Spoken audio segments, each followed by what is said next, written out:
Il y a 80 ans aujourd'hui, ב-19 באפריל 1940 le 9 avril 1943, כתב ביומנו יהודי תושב גטו ורשה un résident juif du ghetto de Varsovie, כך: dont le nom reste inconnu à ce jour, écrivait dans son journal, je אנו cite, הולכים בשלשות, « Nous marchons par trois, הולכים על אבני הרחוב עליהם foulant les pavés sur lesquels, sur cette même route, 100,000 יהודים. 300 000 juifs ont marché. זהו הקץ, הוא כתב, C'est la fin, זה סוף écrit-il, la fin de la route. בקור רוח הוא כתב, אני מחשב, Calmement, il écrit « Je calcule, il est 14 heures. לפני 80 שנה.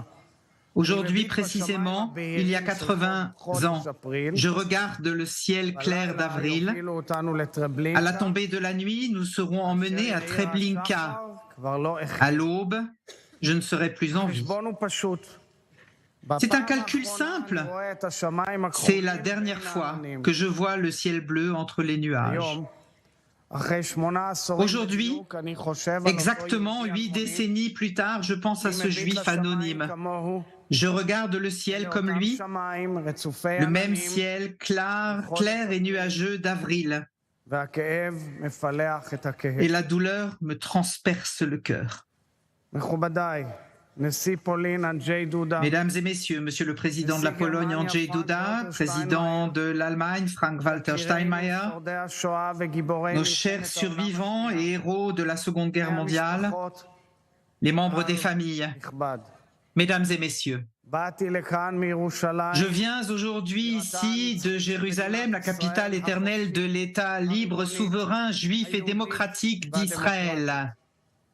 באתי ועימי, Je viens ici עמנו כאן, et avec moi, avec nous בנים ici, ובנות של משפחות se trouvent שלמות, les fils et les filles de שלמות, familles entières, de communautés entières qui étaient et continuent à être les symboles d'une vie juive vibrante, d'une histoire millénaire, העשירה de la והמשגשגת civilisation של riche et יהדות prospère du judaïsme polonais. פולין, סמל לתעוזה Et bien sûr, ils sont les הכבירה, symboles d'un immense courage dans les ghettos, les camps, les forêts, partout, toujours et par tous les moyens, במהלך התופת של השואה הנוראה, pendant le carnage de la terrible Shoah qui a frappé notre peuple au cours de la Seconde Guerre mondiale.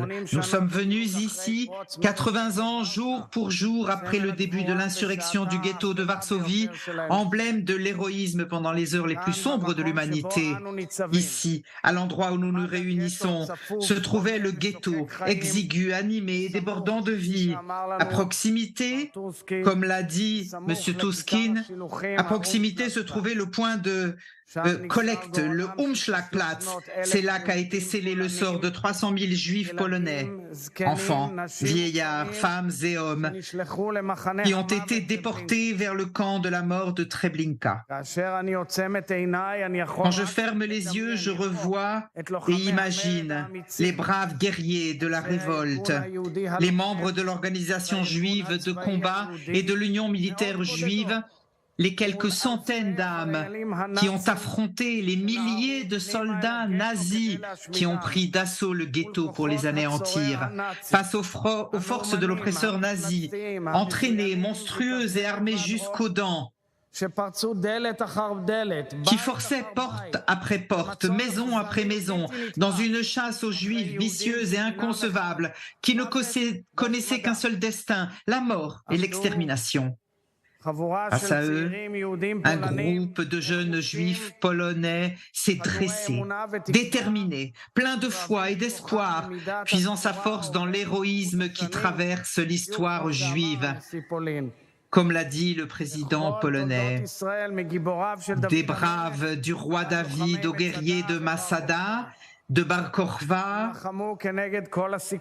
ils se sont battus contre vents et marées, sur les toits, dans les égouts, dans les caves les plus profondes, dans les rues et dans les cours, derrière des murs en ruine et dans des pièces en flammes.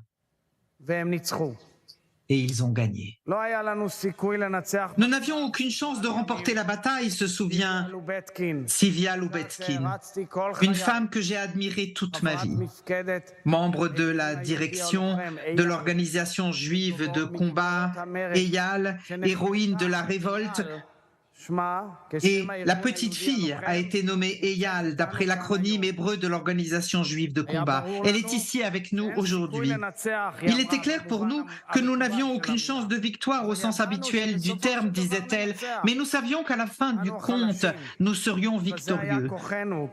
Nous sommes les plus faibles, mais notre force réside dans le fait que nous croyons en la justice et en l'humanité. Nous avons cru en l'humanité. Tzivia Lubetkin et ses camarades avaient raison et doublement raison. La plupart des guerriers de l'insurrection du ghetto de Varsovie n'ont pas survécu, mais leur esprit, l'esprit de l'homme, a gagné ici, sur ce sol, sanctifié par le sang de nos frères héroïques. Qui est un héros? Voilà l'une des questions centrales de l'existence juive. Ici, la réponse est claire. Ce sont eux les héros. Pas seulement ici, mais dans toute l'Europe.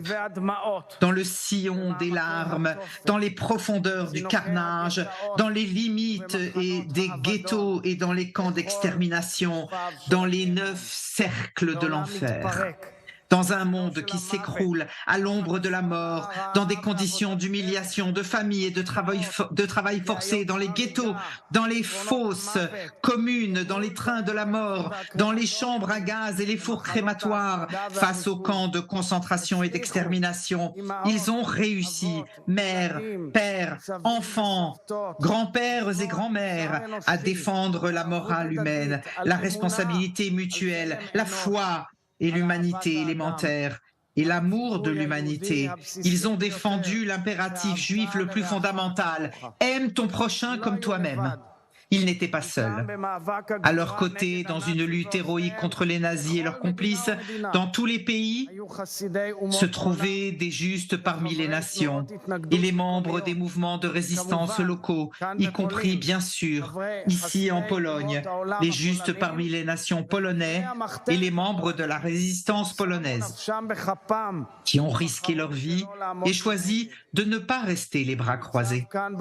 Je me tiens ici en ces moments sacrés, en un lieu où des branches entières de notre peuple ont été abattues, détruites, torturées et exterminées, en un lieu où l'espoir et la foi des Juifs ont été confrontés à des défis tels que l'humanité n'en avait jamais connus.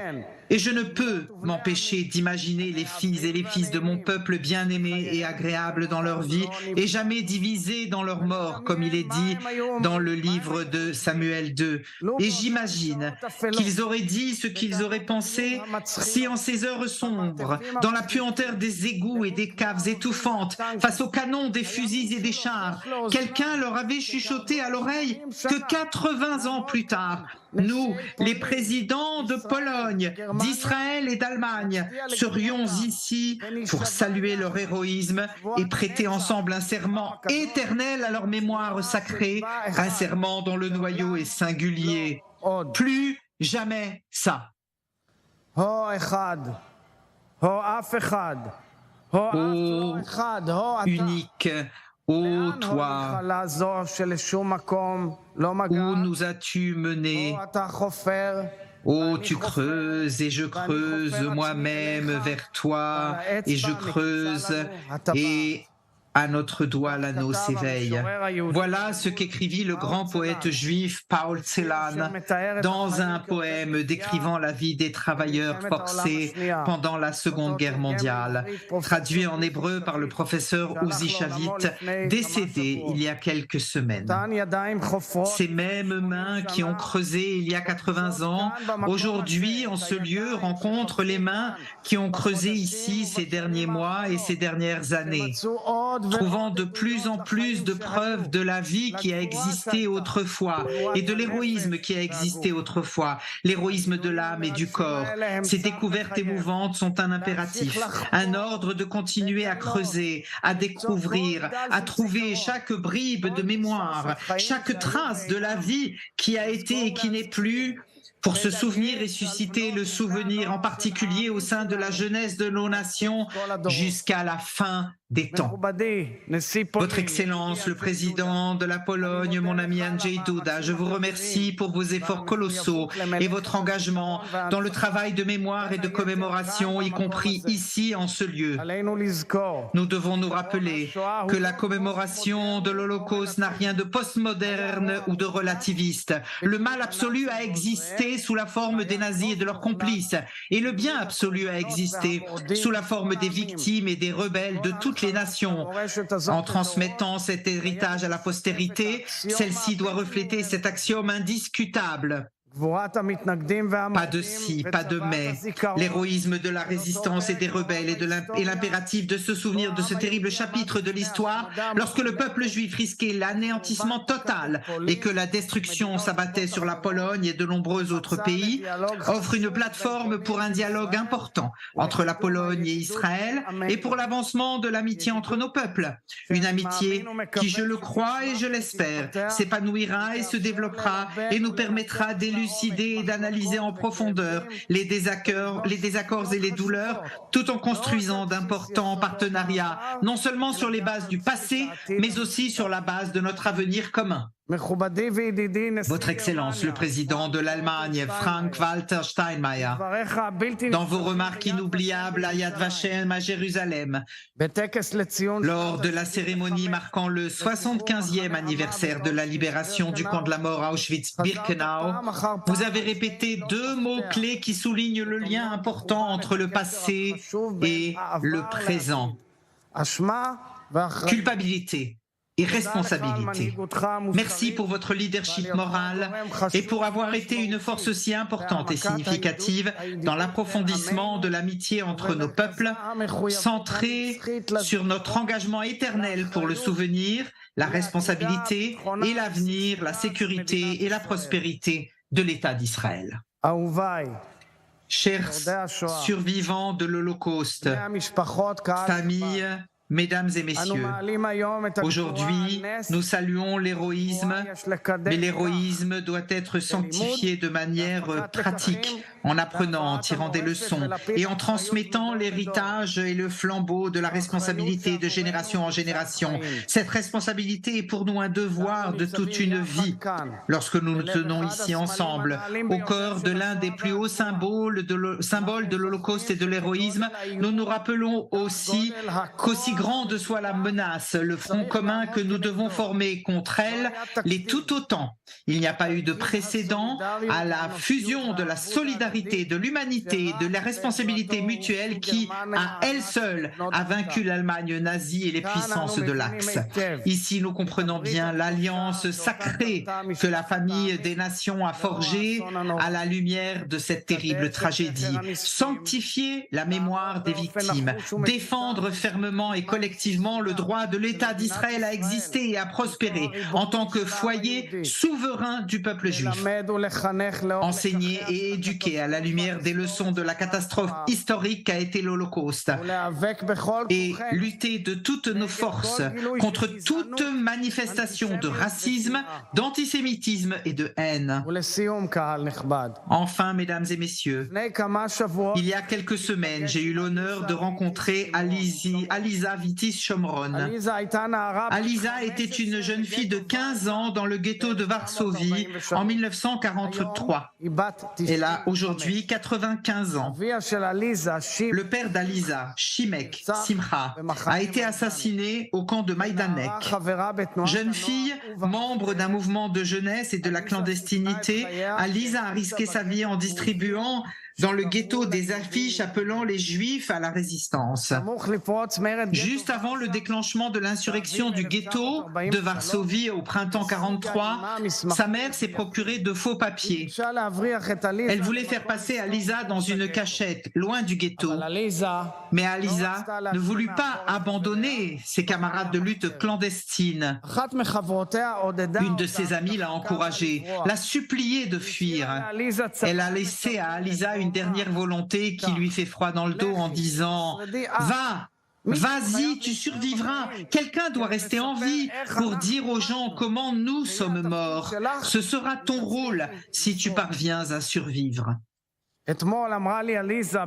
Hier, Alisa m'a dit, lors de notre rencontre à la résidence du président de Jérusalem et à la Knesset à Jérusalem, j'ai pris ces mots, m'a-t-elle dit, comme la mission de ma vie, ma vocation sur terre.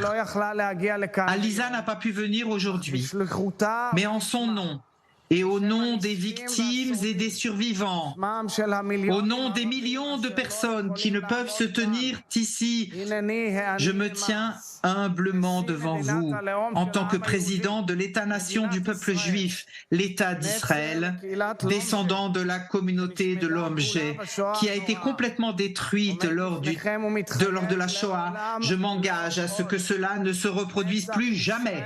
L'éternité d'Israël ne mentira pas. Am Israël Chai, le peuple d'Israël vit, que la mémoire des héros de la résistance et de la liberté et de toutes les victimes du terrible Holocauste de la Shoah soit préservée et ancrée dans le cœur de notre nation et dans le cœur de toute l'humanité de génération en génération pour toujours.